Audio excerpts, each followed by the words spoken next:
On behalf of the organizing committee for the Cultivar West African Symposium, I want to welcome every one of us. We actually look forward to having a great time, having a great webinar. And I just want you to,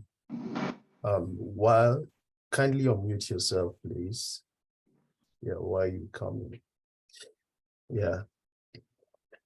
I just want you, while the webinar is going, while the speaker take up the stage, I want you to kindly, if you have questions, kindly drop it in the chat.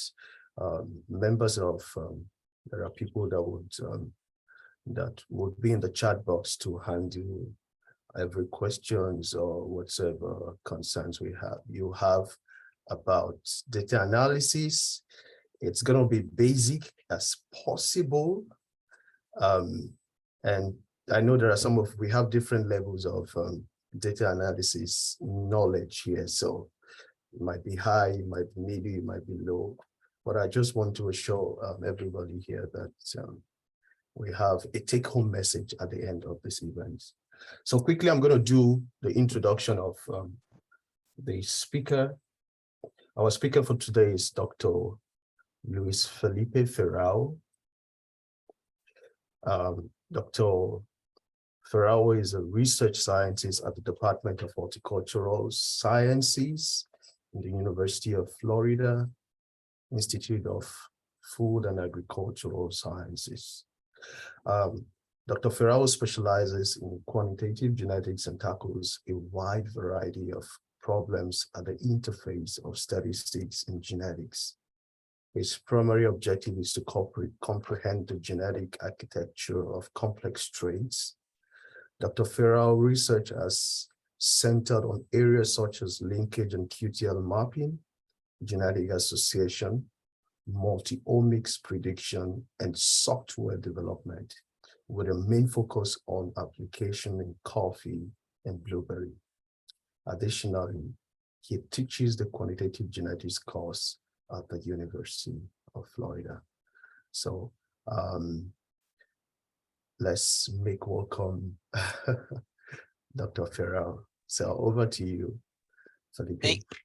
Thank you, Samuel, for the introduction, and also thank you for the invitation. It's a kind of great challenge, put together a kind of workshop about data analysis in R. So if you come to the chat, if you go there, you're gonna see that there is a web link. So you guys can click over there, and you're gonna see the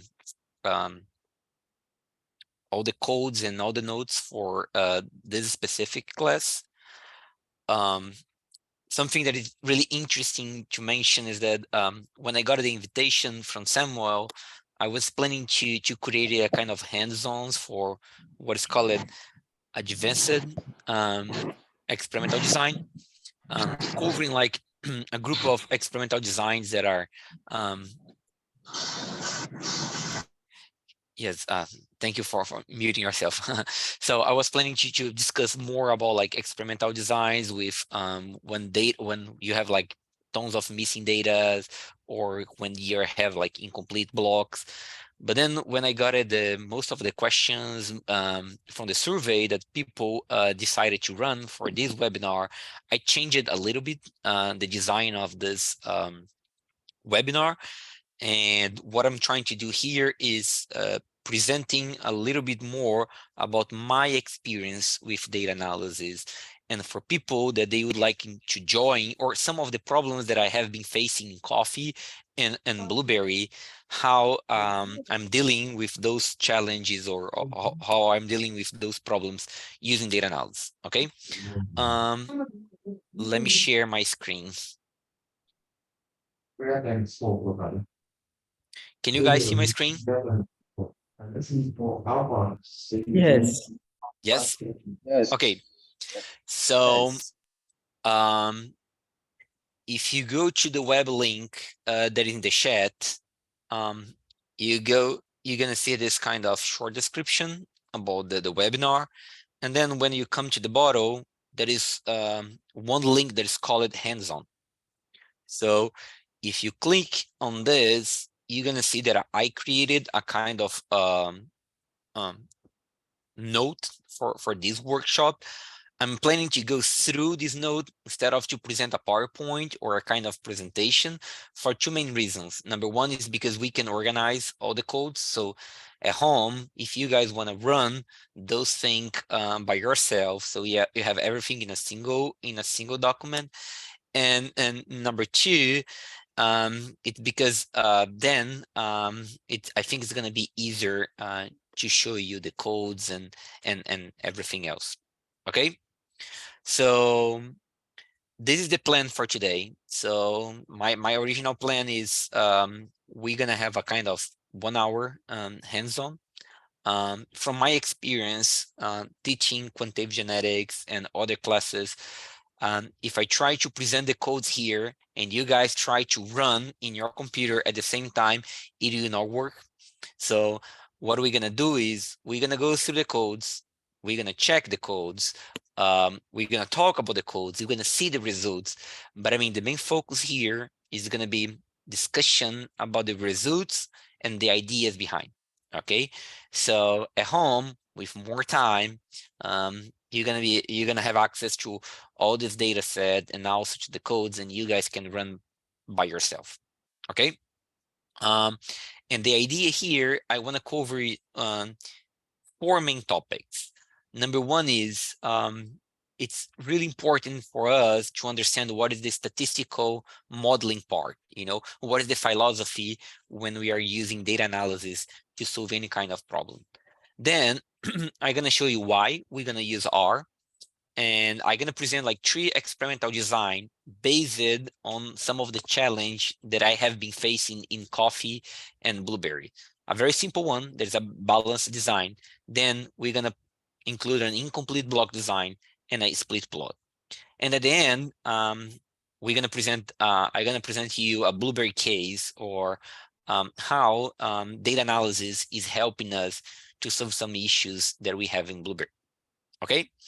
So again, I had to change a little bit the idea of this presentation, and the central reason why I have changed it is because I got those 6 main questions that Samuel just shared with me.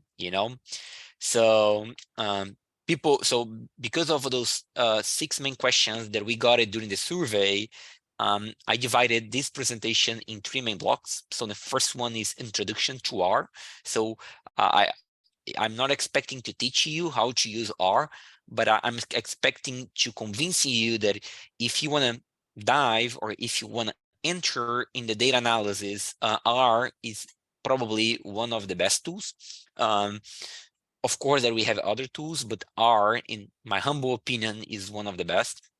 Then we got a couple of questions regarding experimental design. So we're gonna touch base about experimental design and present the results about 3 different kind of experimental designs that we're gonna cover here.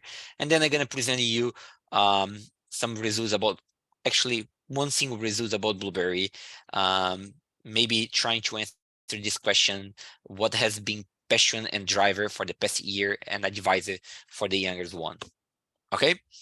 So formally, let's start this webinar saying that what are the main steps, or what are the main challenge when we are diving in data analysis, and when we need to um, design, or when we need to write models to explain any biological phenomenon. So um, every time, what is the main reason why we are using data analysis, and what is the pipeline for data analysis? Okay, so the first main step is we need to recognize, or we need to see a problem, so, or we need to raise our biological questions, or for example, why those 2 treatments, they are different, or what is the relationship between the amount of irrigation and the yield production. What are the genes that are controlling a gene? So the first point is we need to understand the problems and formulate our biological questions behind of this. So I usually say to my students, to students in my group, that sometimes is the question that we are creating is more important than the answers, so it is part of the science and is a part of the scientists to create nice questions that create a nice hypothesis. Okay, so when we understand what is the problem, we start to plan and collect the data, and here is why we need experimental design. So when we have the data in hand, so we can move to the stage number 3. So we need to explore the data. So when I say explore the data, so we can check for eventual outliers, we can check the distribution of the data, we can check for typos, and data visualization, it's really important on this step because it's going to be our first understanding about the problem. So the next step is I need to postulate a model. So what am I doing here? I'm trying to understand the relationship between two different variables. For example, again, the amount of water and the yield of a species. Okay, so maybe I can run a linear regression, right?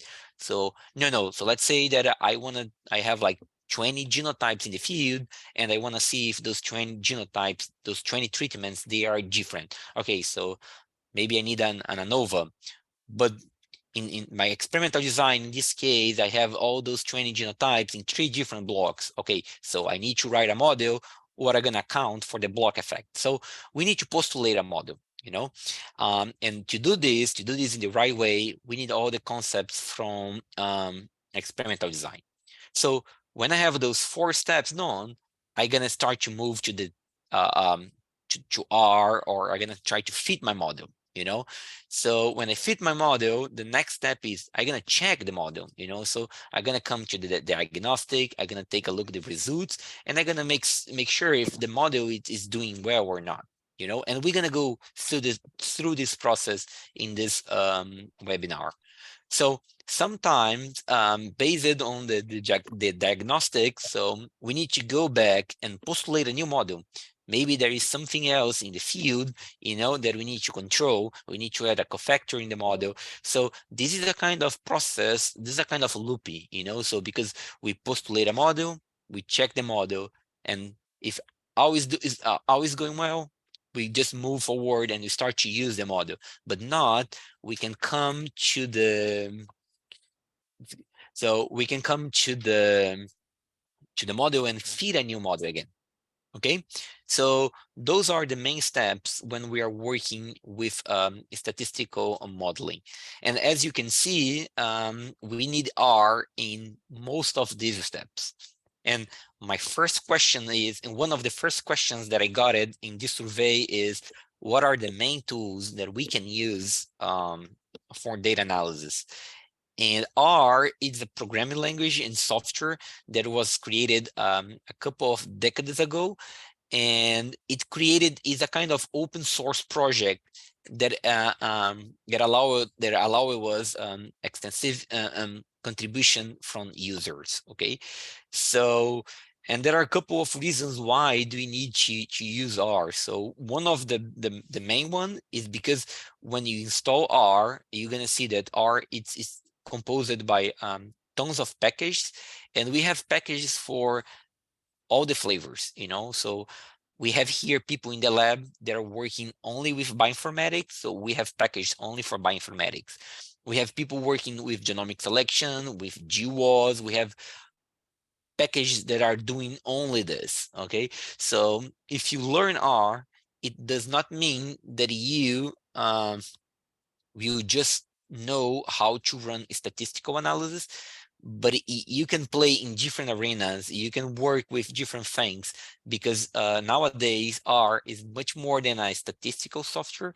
It's a software that you can find packages, and you can find functions that can solve different kind of issues in the science. Okay, it's pretty good also for data visualization, so we can create a very nice plots.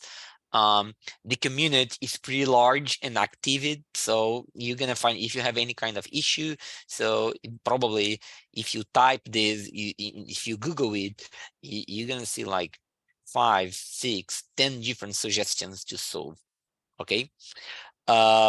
So I know that the learning curve when we are starting to learn R is not too fast, you know, is slow, and there are like different ways that we can learn R. So for people that they prefer books, so here there are a couple of nice materials. We also have like tons of different courses in the Coursera and also in the YouTube that we can just use for learning R. But let's say that we have a kind of basic experience in R. We know what R are, and one of the questions that I got it in the survey is, okay, what are the R package that I should use for statistics? So I would say that this is not an easy question, but there are a couple of packages that I use almost every day in my job. Okay, the first one is for data manipulation. So we have the DeepLR, yes, that is everything that you need to import any data to R, and you want to manipulate the data in terms of, okay, so I need to create one column, I want to exclude one column, I want to take a look about the means given a factor that I have in my Excel, or I need to filter my data. So this is probably the best package that we have in R. Okay. So for data visualization, we have the ggplot2. So it's a kind of package that is pretty important and is really good for you guys to learn. And then for feeding models, there are two main classes of linear models. The number one is the LM. So we can use LM to feed like regressions and also ANOVA models. And if you're running like mixed models, we have those two different packages that are also really important, the NLME and the LME4. For more complex models, and we have the SRAM-R. So if you run like longitudinal models, if you have like pedigree analysis, genomic information, it's not free, but we can use the SRAM-R, and it's a very powerful package. We also have like packages that was created only for analysis in agriculture. So I would put here the Agricolae. So here there is a very nice website that you guys can have access to see some examples. And also this new packaging that is called Methane. It's really nice if you guys have like, if you want to understand the GBI. Okay, so this is my short introduction about why we should R and what should be a good tool for people that they are diving on data analysis. Okay, so if we keep moving before the codes and before the R code, I still need to discuss a little bit about experimental design. And if you guys took any class about field plot technician or experimental design, probably in the first week, we're going to discuss about the three main rules about experimental design. So I just want to reinforce this. The number one is the replication. So that by definition is the application of the same treatment or two or more the same treatment to two or more experimental units in the same experiment. And there are a couple of reasons to use the replication, but I would put it this way. The most important is to providing an estimate of the experimental errors. So every time when we are designing experiments, so it's really important to think about the number of repetitions that we're going to put in our trial, because this is going to give us a good estimation about the experimental error. There is a kind of error that is a kind of random error that's most of the case we cannot control in the field. Okay, so depending of the experimental design that you're gonna put together, so we need a local control. And local control or error control is the use of experimental designs or techniques to reduce the experimental error. And this is what the reason why in most of the case, we have the block effect in the models, right? So imagine that if you go to the field and you can realize that you have a one spot in the field that, I don't know, maybe you have more sunlight or you have more irrigation. So you have this kind of heterogeneity in the field, and you need to control this. So we need to design blocks in a way that each one of the blocks inside of the block should be the most homogeneous as possible. So when you can realize that the field or the place that you're going to set up your experimental design, you have this kind of heterogeneity. So it's really important that you can apply this kind of local control in a way to reduce or account for this extra effect that you have in the model. Okay, and the last one is the randomization. Randomization is the random assignment of experimental units to the treatment in a way that all the treatments have the same chance of being assigned to a given experimental unit. In a simply stating, we say that it makes an experiment valid. Why? Because we're gonna give the same chance of all the genotypes to be in any part of the field. Okay, very simple definitions in only 5 minutes. Probably we cover here 1 or 2 weeks of experimental design. But I mean, those are the three main rules that we need to have in mind when we are designing or when we are creating like experiments, or when we are putting the field or in the greenhouse or in the lab, any kind of trial or any kind of experiment. Okay, so given that, we're going to start moving to the R analysis, or we're going to start to move into the codes. And I decided to split this part in three main experimental design based on some of the challenge that I have seen during my during the days working with coffee and blueberry. So every year when we're gonna teach molecular breeding, one of the first class we run a survey. Actually, it's a quiz with the students where and in this quiz we ask what crop the student is working, what kind of genomic resource we have, how big is the genome, you know. So, and one of the central question is, what is the main experimental design that has been reported in papers or articles or books related to your crop.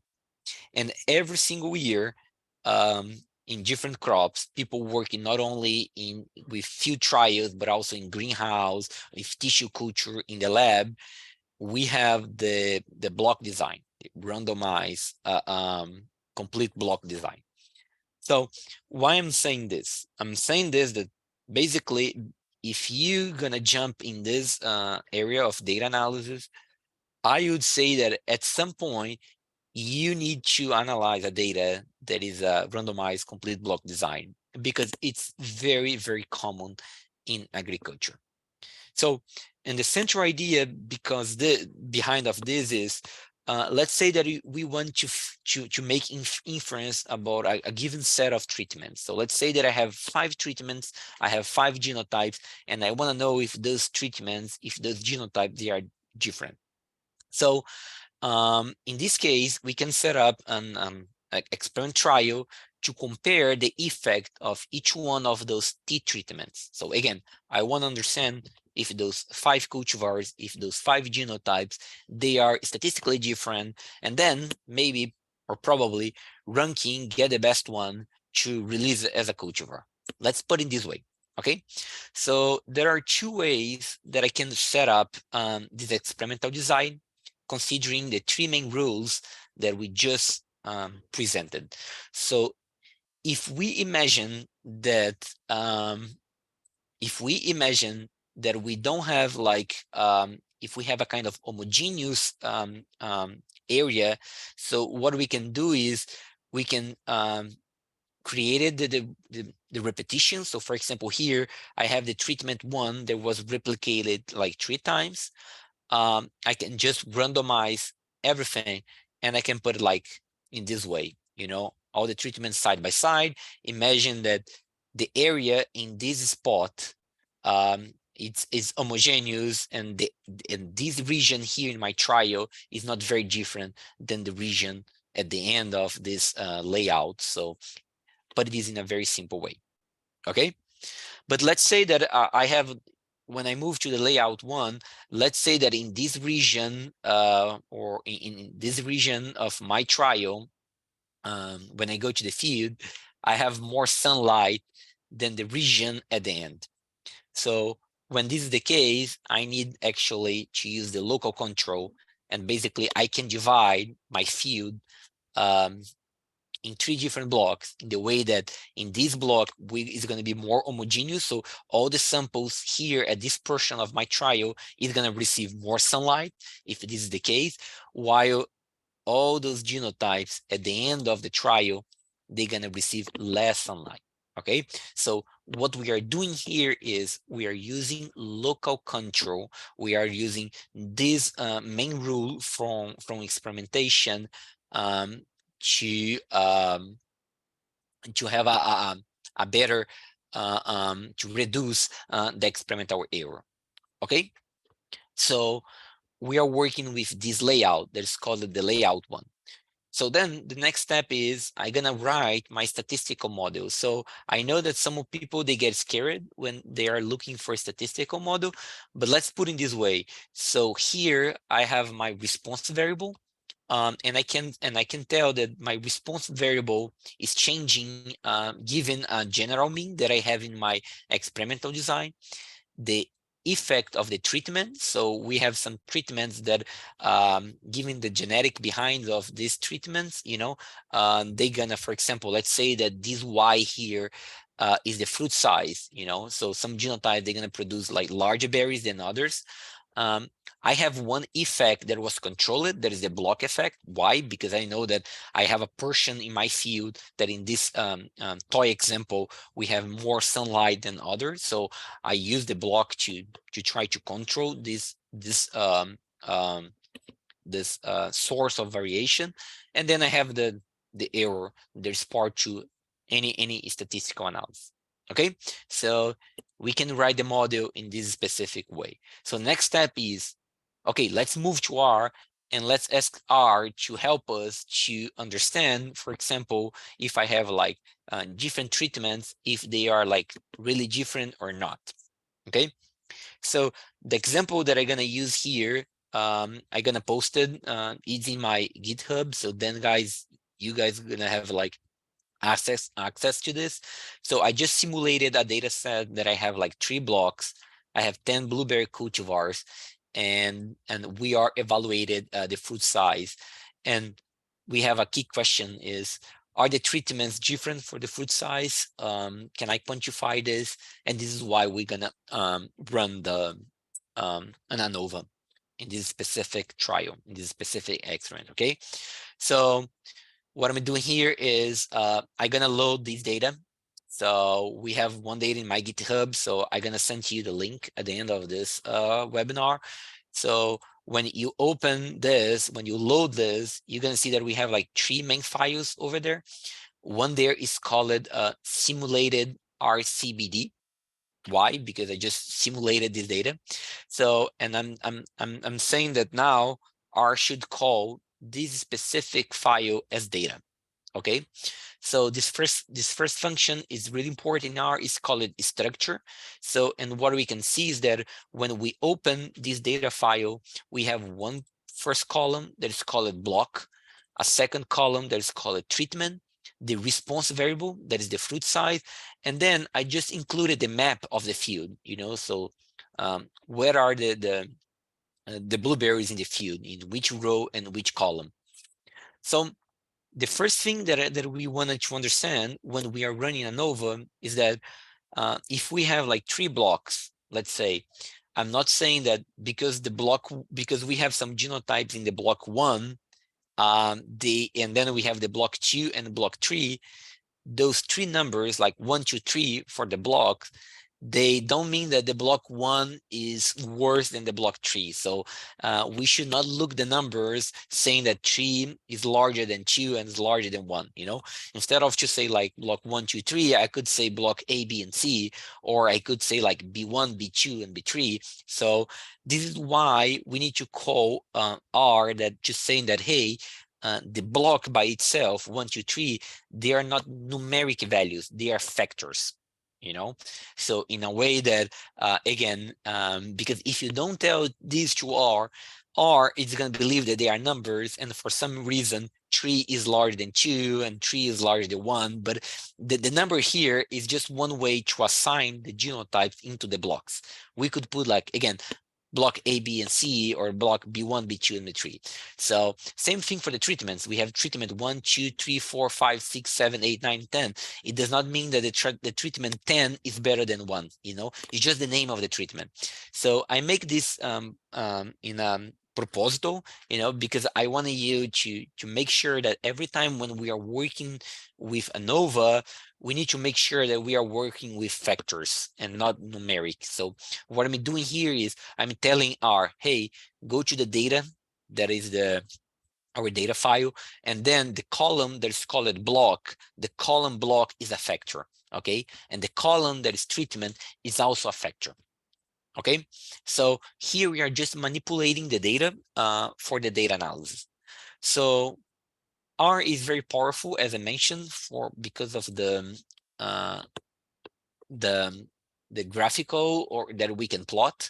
You know, here we have the different blocks plots, and this is going to be a kind of the first visualization that we have from our trials. Okay, so in this specific case, we have 10 treatments, and we can see visually that, for example, the treatment 1 is one of the best, right? We have one of the best fruit size, or the larger fruit size, okay? Then we can take a look, for example, the treatment 7, and we can see that there is a huge variation, and also is one of the worst. So one of our central questions is to understand if those difference they are statistically significant, and also ranking what are the best genotypes. Okay, we can also do the same thing, the box plot for the blocks, and just based on this visual representation, it seems that was a good idea to create it, or to set up our trial in a block design. Why? Because take a look, we have the same set of genotypes in the 3 different blocks, right? And for some reason, when the genotypes got it in the block 2, they are larger in terms of fruit size than when we move to the block 1 and the block 3. So it's something in the field that sometimes we cannot control. Again, it could be like more sunlight, or for some reason we have some flawed regions in the field that we need to create the blocks. And the plants, when they are in the block 2, they have large berry size. Okay, another way to check on this, and this is a kind of tool that I use a lot. So there is one package that's called dSplot. We can just input your data set and take a look. We have a map of the field, you know. So for example, this is the block 1, and here we have the cultivar number 9, and the cultivar number and this cultivar number 9, we probably we have like the fruit size is pretty low here. Can you see when you check here? So this is just one way that we can take a look on the data set, you know, and plot the map of your trial and see some spots. You know, why this is so important? I remember that my first year when I was coming to the and then this is a part of the workshop that I can mixture like not only the hands-on but also my experience. So when I came into the first year to the blueberry breeding program, when I was analyzing my data, I checked a kind of trend in my residual, and I'm gonna show this in the sequence. But the most important, when I plotted the field map, I could see that in a very small portion of the field, at the end of the field, we could see blueberries with a very large size, you know. So my first understanding is that it could be a specific family that for some reason they had like very large berries. But then I was seeing that no, it was coming from different families in a very specific spot in the field. And then I just realized that we hired like 5 people to harvest the berries. And one of the harvester, the pickers, he decided to come to the field and collect only the large berries from the bushes. So instead of to get a kind of good representation from the bush, he or she decided to get only the the best berries in the bush. So this is one case that so in this specific case, we need to include one more effect in the model, that is the picker effect, because we have the effect of the pickers. One picker that was getting like only the best berries from the bushes and not getting a kind of random sample. Okay, so just to give one example, that just looking those kind of plots, we can have a better understanding about issues that we have in the field. And then again, if we move to the first part of this talk, we can just come and refeed the model, and update our model, include new cofactors or new factors that are important. Okay. So, okay, so we have a good idea about importing the data. We check the data, then we're gonna feed the model. So there is one function in R, that is the LM. So what I'm right here is the response variable, that is the fruit size as a function of the block effect and the treatment effect. Okay, and then I'm gonna run another function that is called ANOVA, and then we're gonna have the beautiful ANOVA table that I'm assuming that most of you guys are familiar. And then we can confirm some of our initial hypotheses. Number one is we have an effect from blocks. So the blocks are statistically different. Okay, so what we saw here, we can confirm over there. And then also the genotypes, they are different. The treatments, they are different. Okay, before making any kind of assumption, the next step is we need to run the diagnostic. So you can use this function that is called plot, and then we're going to start looking the residues. So we have 3 main assumptions when we're looking for regular ANOVAs. Number one is that the error is has a normal distribution. So, and we can check this using the Kiki plot. The errors, they are independent. And then we have the errors are homogeneous. So every time when we check, especially this specific plot, that is the plot number 1. So all those points, they need to be spread in the plan, so we don't want to see trends on this. And I'm telling you, because here we have a very small experimental design, a very small trial, this is not a big issue. Okay, so if you go to the literature, or if you come to the example that I mentioned before about the picker that went to the field and collect only the best berries, when you check this plot, you're gonna see, in my case, I saw a cloud of points in the middle of the plot, and then at the corner, I saw a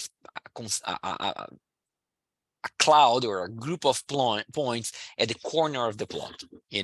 So when you can see those kind of trends on the diagnostic, when you're running your model, it something weird is happening in your data analysis. And then you need to talk with the breeder, you need to go to the field, talk with the field technician, take a look at the plot that you have, and maybe try to figure out what is happening. So in my specific case, it was the pickers. I saw other cases that when you go to the field, for example, we had plants with different ages. So in this case, we can just include age as a cofactor and try to fit or try to understand try to solve those issues. The residual is going to tell you other important things. For example, potential outliers. Some cases, you're going to see a point that is pretty far away from the center.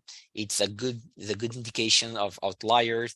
It's also going to tell you about the distribution, if you need to run any kind of transformation, or maybe move to GLM to generalize it, linear models, change the distribution of the residuals.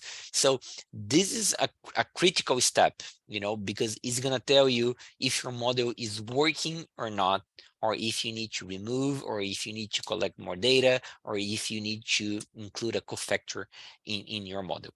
Okay, so in this specific case, because it's a simulated data, the data is pretty good, so I cannot see any kind of reason to change the model or to include any other cofactor in the model. And then we can go and we can just ranking the genotypes. And for example, we can use this specific package that is called means, and then here we have the adjusted mean for each one of the genotypes. So you can see the adjusted mean as the performance of the genotype. Let's put in a very simple way like this, as the performance of the genotype without removing the error. Okay, so we have here the means. We can set up some contrast. For example, I can ask if the treatment 1 is significantly different than the treatment 2, treatment 1 and treatment 3 and treatment 4, and then we can check the p-values. But what most of the breeders, most of the people, they're gonna do is they're gonna use some Tukey test or Scott knot, any kind of test that is going to deal with the mean, and then they're going to group the genotypes, and they're going to have those letters. Okay, so we can see that the winner is a treatment number 1, that is the best one, but sometimes we are not looking for the best one, we are looking for the worst, because we want to remove the worst, right? And then we can see that the treatment 7 has a smaller fruit size, and then we can exclude this.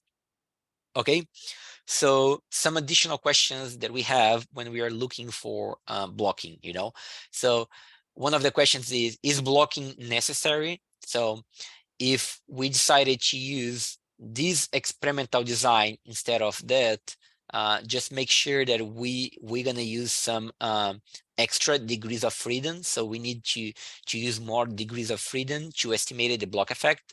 So we are wasting some degrees of freedom, but if you design a trial like this, and if at the end of the day you just realize that you should use a design like this, you cannot exclude or you cannot remove the block effect. You know what I mean? So what I'm trying to say is that if you design a trial like this and the block was non-significant, don't remove the block effect and analyze this as a completely randomized design, because your trial was originally designed as a randomized complete block design. So this is something that I have been seeing in the past years, and I'm telling you that is not a good idea. Again, because your data or your experimental design was originally created accounting for blocks. Okay, so this was my first example. Again, as I mentioned, this probably based on the survey that we have been running in the past 3 or 4 years. This is the most common experimental design that you're gonna see in different crops. Okay, so there is another situation when I enter in the blueberry breeding program. There is one case that we need consumers or real consumers to test the berries. Okay, so imagine if we have like 10 different genotypes and we want to release as a cultivar one of those 10 cultivars, right? So the best way is if we provide those samples to consumers, and consumers, they're going to try the berry and they're going to rate the berries for us. There is a big issue with this. Imagine that each consumer, they are like different blocks, The problem is because the maximum of genotypes or the maximum of berries that a consumer can try is usually between 3 and 5. Why? So if I bring to you like 10 different cultivars and you start to eat blueberries from the cultivar 1, cultivar 2, cultivar 3, at the end, is going to be all the same for you. So our capacity to differentiate the cultivars or the genotypes, they are we have this limitation. You know, what is the problem? The problem is we have blocks, they are not large enough to contain one repetition of each treatment. So again, for example, Samuel, if I have like 10 different cultivars, and Samuel is not able to try the 10 different cultivars and give me a kind of nice score, you know. So this is the typical example that we have in the sensory panels in blueberry. We have 10 blueberry samples, those are the treatments. They should be tasted by different panelists that we score for overall liking. Each panelist is going to be a block, but a maximum of, usually in a maximum of 3 or 5 treatments can be tested in each block. So how we can deal with that? There are different kind of incomplete block designs, and why we are talking about incomplete block design, because we cannot put like all the treatments in every single block. So here we're gonna focus on one that is called balance incomplete block. Okay, it is called balance because all the treatment, they're gonna be tested with the same number of repetitions and in the same quantity, and it's incomplete because we cannot set out all the treatments to all the blocks. Okay, so this is one example. We have 5 treatments. Each treatment, you can think about a different blueberry cultivar.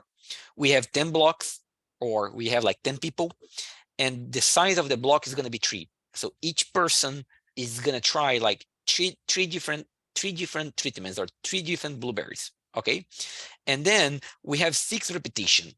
Okay, it's how many times a block is going to be repeated. Okay, so this is the way that we're gonna take a look on this data set. Okay, so if you come here, for example, the treatment 1 is going to be tried 1, 2, 3, 4, 5, 6 times. The treatment 2, that is the berry number 2, is going to be treated like 1, 2, 3, 4, 5, 6. Okay, so each berry is going to be tried 6 times. So we have like 6 repetition. And then what we call a lambda is the number of times that a pair of treatment are they're gonna occur in the same block. So for example, the lambda here is equal to 3 because we have in the block 1 we have the treatment 1 and 2. In the block 2 we have the treatment 1 and 2, and in the block 3 we're gonna have the treatment 1 and 2. Can you see that this combination of treatment 1 and 2 is gonna appear like 3 times, and it's the same for the 1 and 3, 1 and 4, 1 and 5. Okay, so we're gonna write the model. We're gonna write the model. We're gonna load the data. So again, if you come here, there is one data set that is called block incomplete. Block incomplete design. There's gonna be BB data. When we read this data file, again, we have one column that's called block. We're gonna have one column that is called treatment, and then we're gonna have the response. We can check the box plot for the treatments, and here, as we can see, the treatments are pretty similar. Only the treatment 2, or the blueberry number 2, it seems that is pretty bad. And here, this is very common when we are working with this kind of data set. You know, we have a kind of huge variation across the panelists. Why? So the blocks, they are very different, not only because they are receiving like different kind of set of treatments, but also because the panelists, they have like very different, there is the subjective that is associated to each one of the panelists. Okay, so we can take a look. This is a group of functions that that we can use, and then we can have one idea about the design of my experimental trial. So for example, the block 1, that is the panelist 1, he or she got the samples 3, 5, and 4. Then the block 2, that is the panelist 2, she tried the genotype 143. So this is just one way that you guys can visualize those kind of incomplete block design, and understand that actually we don't have all the treatments in every single block. Okay, so then we're gonna start playing with the model. So there is one specific concept in the statistics that is that effects are orthogonal. When I'm saying that the effects are orthogonal, I'm gonna put this in a very simple way. It means that we can separate, or we can estimate the effects without one effect have a big influence in the other one. So when you say that the effects are orthogonal in a very simple way, I'm saying that they are not confounded in the same effect. So a good way to check if you have an orthogonal, or about the orthogonality of your data set, is if you try to write a model, and then here in this specific model, I have the response that I can write as a function of the treatment and the block. And then here I'm gonna have my ANOVA. Then just try to change the order that we were writing the model. So instead of to include like treatment and block, I'm gonna put like block and treatment. You're gonna see that the results are different. Okay. So there are a couple of ways to solve this, and this is going to come all the discussion about type 1, 2, and 3 ANOVAs, or even the use of mixed models.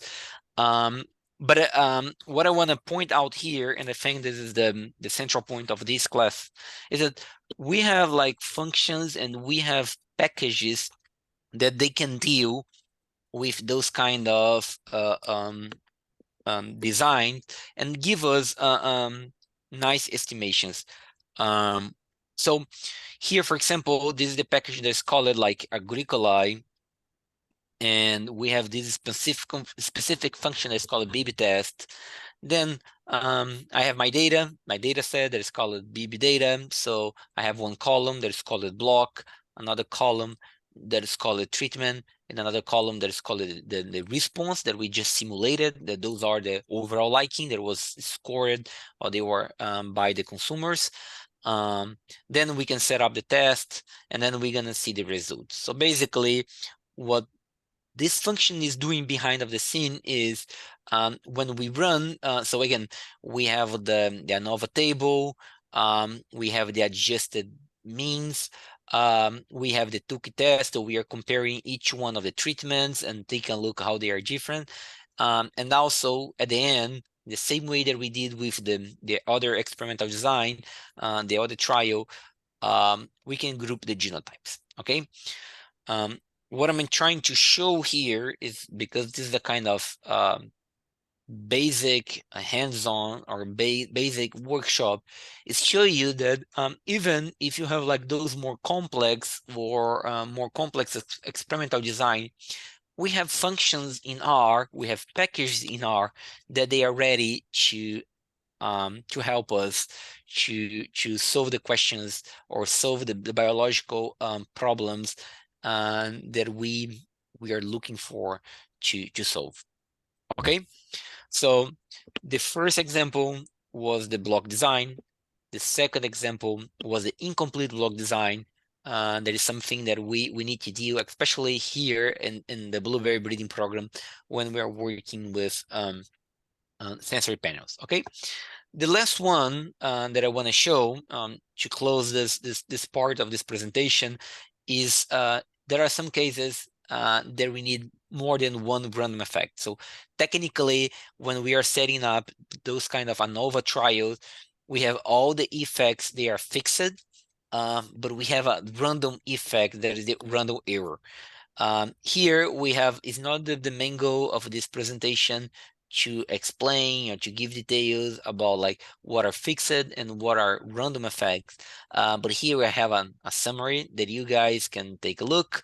But there are some cases where we need more than one random effect. Okay, so plus the error, we need another random effect. The first case is when we have missing data or unbalanced data. So we usually use mixed models. There are some cases that we have like two different errors. There are some cases, for example, where we have like correlated measures. So just to give one example, if we are collecting data over the time points, like especially when just one example, some post-harvest traits that we have here in blueberries, we know that when we collect data after 1 day, after 1 week, 3 weeks, and 7 weeks, the results from 1 day and 1 week, they are more correlated than the results from 1 day and 7 weeks. So this kind of correlation between the time points make that the time points, they are not independent. And this is one of the main assumptions when we are running ANOVA, right? So when we have those kind of correlated lack of independence between some of the source the source of variation in our model, we need to use mixed model. Another good way to think about this is about the pedigree analysis of the animal models that we have in genetics and genomics. And when we know what are the correlation between the genotypes, we know that the genotypes, they are not independent, you know? So to include this kind of dependence between the genotypes, we need a random effect. And also in this specific case, to estimate we need to include this kind of information in our model. Okay, so one classical example is the split plot design. Split plot is, let's say that I'm trying to understand how two factors, what is the importance of two factors for a given trial. So this is a very simple example. Let's say that we have the soil A and the soil B, and we have 5 treatments, right? So, and I want to understand what is the interaction between both. So in the case of the factorial design, it means that I could created all the combinations, for example, soil A with the treatment 1, 2, 3, 4, 5, and the soil B with the treatment 1, 2, 3, 4, 5, and then I can replicate those, and I can randomize in the field, right? So this is the case of the factorial design. But sometimes it's really hard to create an experimental design like this, you know? Imagine if you are in the field and then I need to put a small portion of my soil A here, then the soil A here, and then I need to move to the soil B at this point, and then the soil B. So it's really complex sometimes to randomize the two sources of variation that we have in the field. Think about irrigation, you know? So instead of soil A and B, we have two different kind of irrigation, you know? So imagine how I'm gonna set up a trial that I'm gonna irrigate it only this portion, and then I'm gonna irrigate it this other portion with another kind of irrigation, you know? But everything in this way in the field could be really hard. So then we have the split plot. So the split plot, we have basically two different randomization, you know? So I'm gonna set up one part of my field trial for the soil A, and then inside of, and This then, one, and then in the soil A, I'm gonna randomize the treatments, and then I'm gonna have the soil B, as I presented here. I'm gonna randomize my my genotypes inside of this. Okay, so basically, again, I have two independent source of randomization, and this is why we have what is called the whole plot, and then we have the split plot. Okay, so this is the way that we're gonna write the model. Oh, something that's really important. Because I have two sources of randomization, so first, in this case, I'm randomizing the soil type, and then I'm gonna randomize the treatment, I have two errors. So, because I have two eventual experimental errors in this kind of trial. So, what I'm doing here is I'm writing the model, where here I have the effect of the main plot. Then here I have the effects of the random effect of the yes. So let me see this again. So here I have the effect of the soil. Here I have the random effect or the error that is associated to the whole plot. Then I have the error that is associated to the subplot. And then here I have the interaction between this case, that is the soil and the genotype in my model. Okay. This is the example that we're going to use. So if you come to this R package that is called AgriDat, so they have the trial with barley, they measure yield, they have like this number of cultivars, and they try it like 2 different kind of fungicide treatments. Okay, so then we can download the data. We can take a look about the variation in the whole plot. That is the fungicide. We have the fungicide 1 and 2. Then we can see the distribution of the genotypes. And then when I write my ANOVA, what you're going to see is that we have one specific error term that is going to tell to R that actually we have 2 random terms or 2 residuals. One is associated to the whole plot, and another one is associated to the split plot.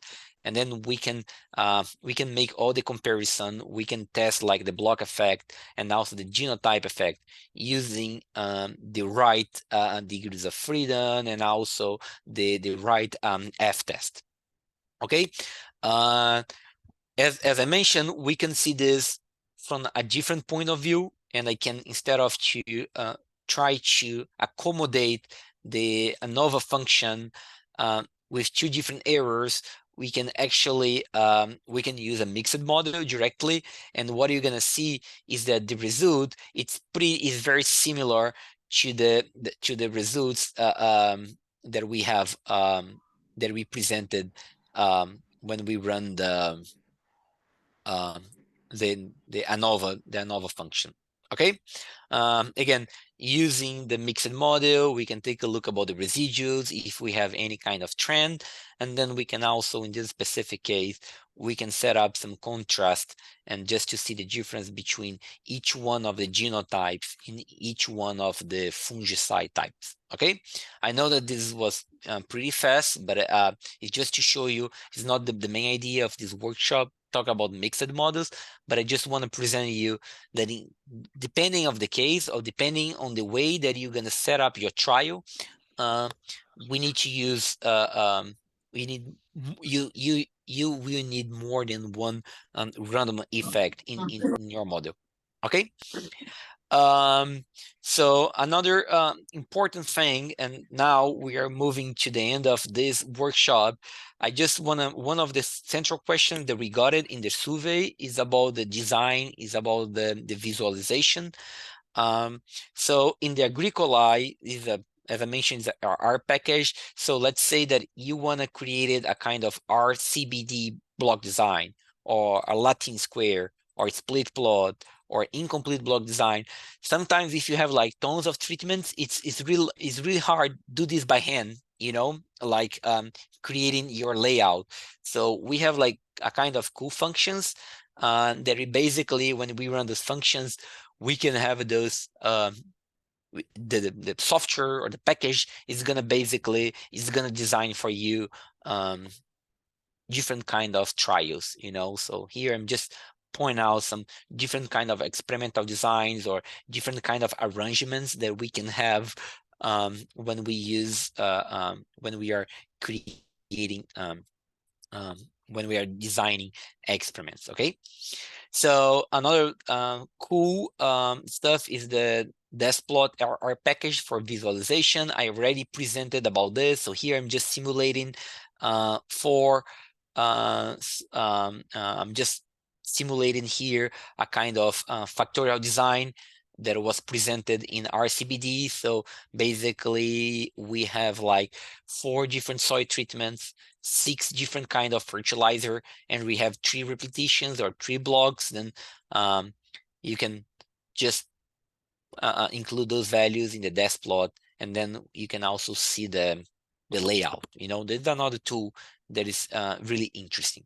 Okay, so I just want to point out those things because 2 or 3 of the main questions that we got in the survey, it's about the visualization. Okay, so this is the last part of my presentation. One of the questions that I got it was like, okay, so what is your main motivation? What is your passion?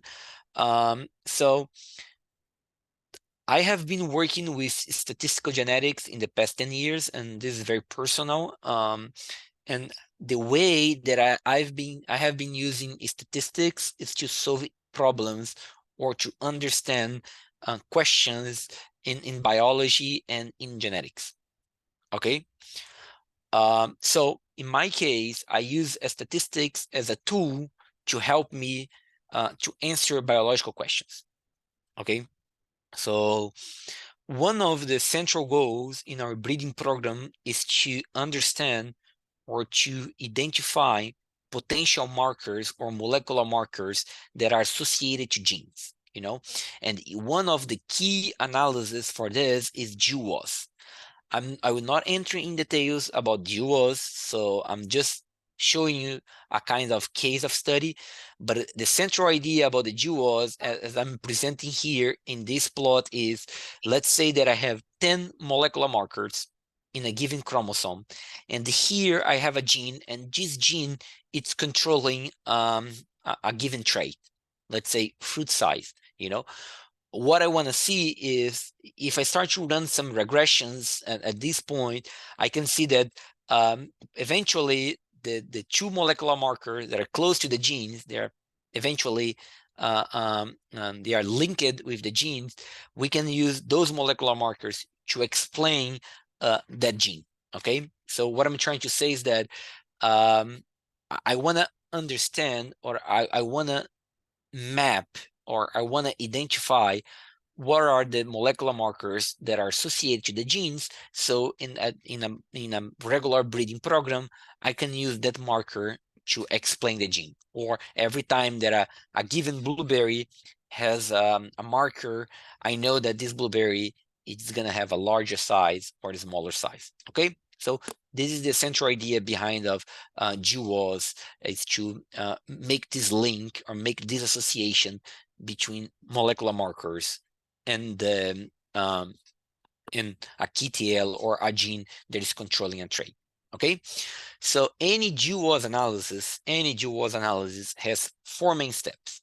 Okay, number 1 is we go to the field and we collect the phenotypic data. So in this case, we are measuring, for example, we are measuring the fruit size. So we need to go there and we need to measure the fruit size. Then all those genotypes, we're gonna genotype. So we have the genotypic data. So the next step is I'm gonna associate the phenotype with the genotype. So I'm gonna use a model to make this association. And then when I have my candidate genes or my candidate markers, we're gonna run the gene mining, okay? Again, GWAS is not the main topic of this workshop. If you come here and click on this link, I have one, I think there's a nice material with all those 4 pipelines. With all those 40 steps from this pipeline, so you guys can navigate on this direction. Okay, given that we have GWAS, given that we want to understand what is the association between genomics and a trait that we see in the field, one of the central questions is we have experimental designs in the field. And one of the questions that we had is, what is the impact of using a kind of proper phenotypic model or for GWAS analysis? So what is the impact on using a kind of the right ANOVA model? What is the impact of including like the different effects in the model in the GWAS analysis? Okay, so this is the problem. In the blueberry breeding program, fruit quality, they are collected across seasons in different locations. And when we are doing, and especially in this case, we collected like phenotypes, or we measured the fruit size on the first cycles of selection when we have a kind of large diversity. And we don't have enough material and also space to have a kind of, to set up replications, okay? So I was telling Samuel, on the stage 2 of the blueberry breeding program, of the breeding cycle, we have more than 2,000 plants in the field. So I need to take a decision. Okay, I have space for 2,000 of plants. What am I gonna do? I'm gonna put like 1,000 of plants and replicate this twice, so then I can fulfill the 2,000, or I'm gonna try to increase the diversity to evaluate more genotypes with less repetition. You know what I mean? Can you see? Those are the kind of things that the kind of decisions that we need to take every time.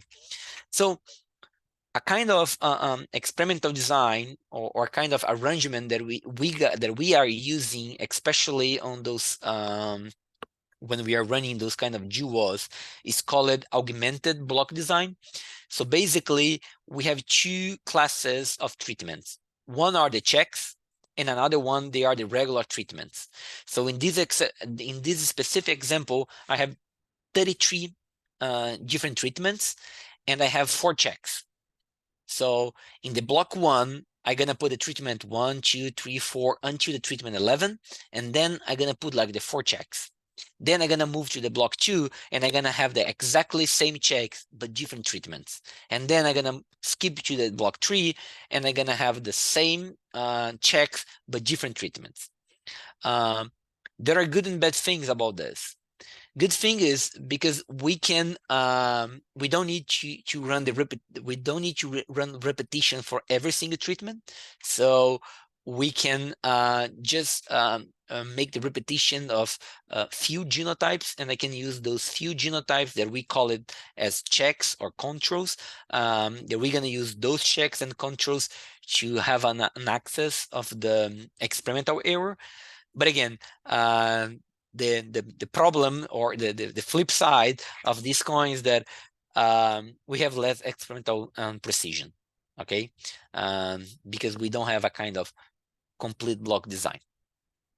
But makes sense what I'm saying. So what I'm trying to say here is that we need to take decisions, and one of the decisions that we are taking is that we're gonna set up this kind of federal block design that the repetition here the repetition here is gonna be like a couple of checks. The second question is, what are the checks? So checks is a set of treatments that we're gonna replicate, as you can see here in this layout.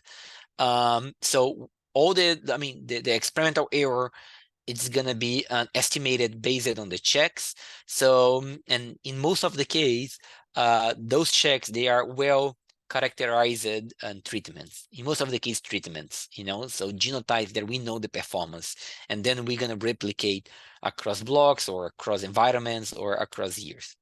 Okay, so then there is one way to record the data when we have those kind of two kind of treatments, the checks and the regular treatments.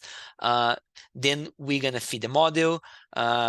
We can feed the model using, in this case, we can feed the model using mixed models, or then we can also feed this model using as Raymond. I will not discuss those things. What I want to discuss is what happened when I run my GWAS analysis, when I completely ignore the checks. I will not use the checks to control for any kind of experimental error, and then when I use the checks. If you're not familiar with Manhattan plots, so here we have 2 different Manhattan plots. Each dot in this Manhattan plot, it's a given molecular marker, and everything that is above this threshold line is because we call it as significant. So if you come here, for example, in the first plot at the left hand, if you come to the chromosome number 4, we have a marker in the chromosome number 4, as we can see here in this in this small circle, that is associated to one of the traits that we are looking for, that is the acidity of the berry. Okay, so this is what we have when we ignore that we have checks and we just got the raw data. We went to the field, we got the data, run the analysis, and take a look. Then this is what happened when we move to the right hand. This is what happened when in the first step we realized that we have checks across the different locations, and then we decided to use a kind of augmented block design, adjusted the means, and then use the means in a GWAS analysis. So what we can see is that we don't have only the association in the chromosome number 4, but also we have a new association in the chromosome 3. And one of the key questions is, hey, Felipe, how do you know that pH, or how do you know that for pH, the model or the results in the right hand is better than the result in the left hand? There are two ways that we can prove this. Number one is we run some simulations internally that I'm not presenting here, and we have tested, so on those kind of simulation, I know where are the peaks, I know what are the genes or key tail, and every time when we ignore on those simulations, we ignore the checks, or we did not fit any kind of phenotypic model, we could not find the hits or the peaks, the simulated peaks. So this is the take-home message number one. And the take-home message two is that if you go to the literature, there are a couple of 3 or 4 papers looking for pH in blueberries, and in all those papers, they have showed that we have an important gene or an important key tail in the chromosome 3. So this is the case of study that I wanna share with you guys, and I'm moving to the conclusions because it's getting too long, the workshop.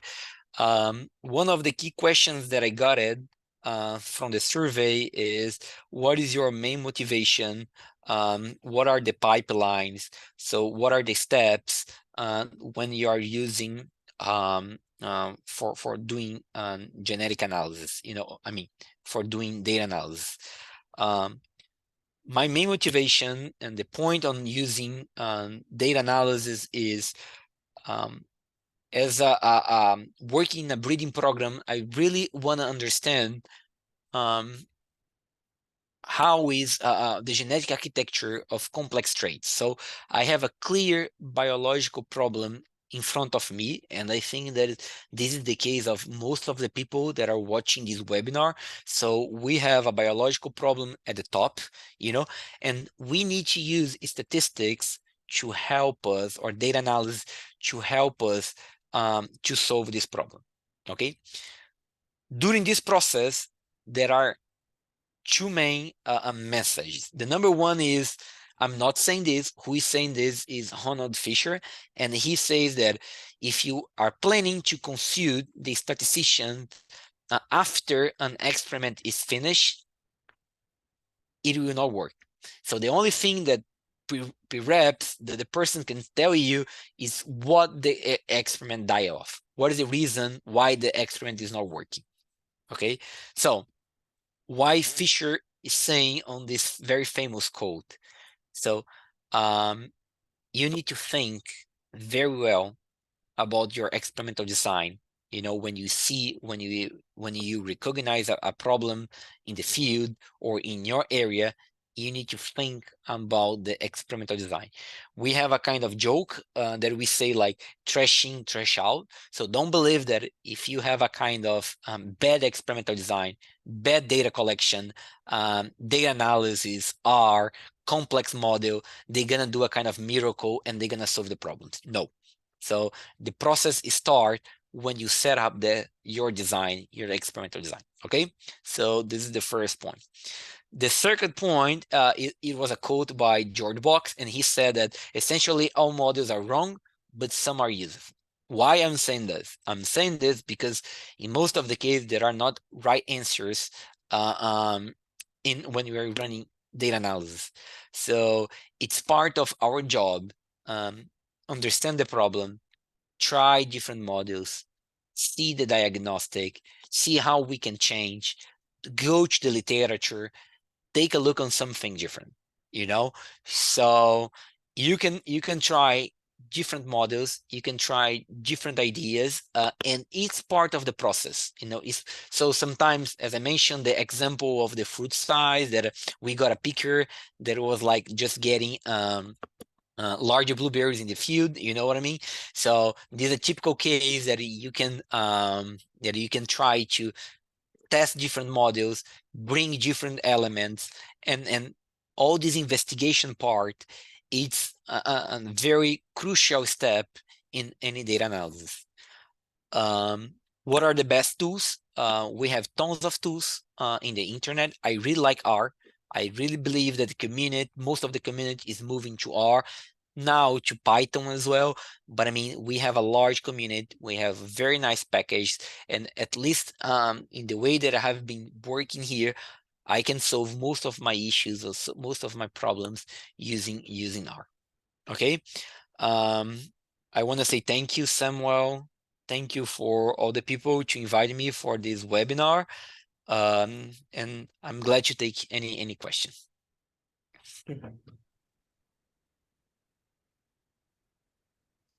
Okay, thank you, Dr. Felipe, for this interesting talk and for highlighting things we may consider as we analyzing our data. I like the fact you take us theoretical part and try to put emphasis on some of those practical aspects of the data analysis. We do not have many questions in the chat. I think the one question was about the augmented design, but I think you have answered because the participant have seen I think answer from your talk. So I would at this point I would request if anyone is in this room and think he has some question to ask Dr. Felipe, I think you can unmute yourself and then ask him directly. Hello. Hello.